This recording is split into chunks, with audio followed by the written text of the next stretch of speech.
Kejaksaan Agung resmi meluncurkan program Jaksa Mandiri Pangan yang berlangsung di Kabupaten Bekasi, Jawa Barat.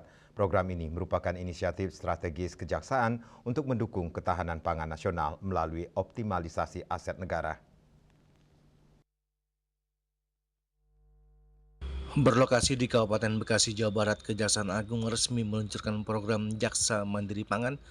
Program ini merupakan inisiatif strategis kejaksaan untuk mendukung ketahanan pangan nasional melalui optimalisasi aset negara, khususnya tanah-tanah hasil sitaan yang selama ini terbengkalai. Menurut Jaksa Agung ST Burhanuddin, kejaksaan tidak hanya berperan sebagai lembaga penegak hukum, program Jaksa Mandiri Pangan menjadi manifestasi dari peran kejaksaan dalam menjalankan tanggung jawab moral untuk memastikan bahwa hasil penegakan hukum dapat memberikan manfaat nyata bagi masyarakat. Kita dapat berkumpul di tempat ini dalam rangka Jaksa Mandiri Pangan, dan tentunya bagi kami pemanfaatan ini sekaligus juga kami juga ingin menitipkan tanah ini jangan sampai dimanfaatkan oleh hal-hal yang tidak benar. Artinya lagi ada dua manfaat. Silahkan manfaat untuk masyarakat pertaniannya.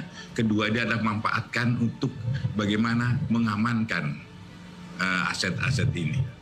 Tentunya dalam hari ini kiranya saya sampaikan inilah yang dapat kami berikan untuk mendukung kegiatan masyarakat, memberikan apa yang diharapkan masyarakat tentunya dalam mengatasi pangan. Dan saya mengharapkan bukan ini saja Pak Mentan, kerjasama kita sudah kerjasama dalam beberapa hal, tapi untuk hal-hal penggunaan tanah-tanah yang kami, yang sitaan-sitaan kami, kemudian beberapa daerah ada, kita akan tindak lanjuti.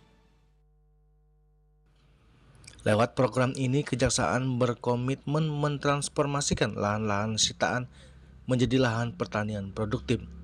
Langkah ini selaras dengan visi pemerintah Prabowo Gibran yang menempatkan swasembada pangan sebagai prioritas nasional dalam Astasita kedua. Dari Bekasi, Juli Suwarto dan Ketut Sumadiasa melaporkan.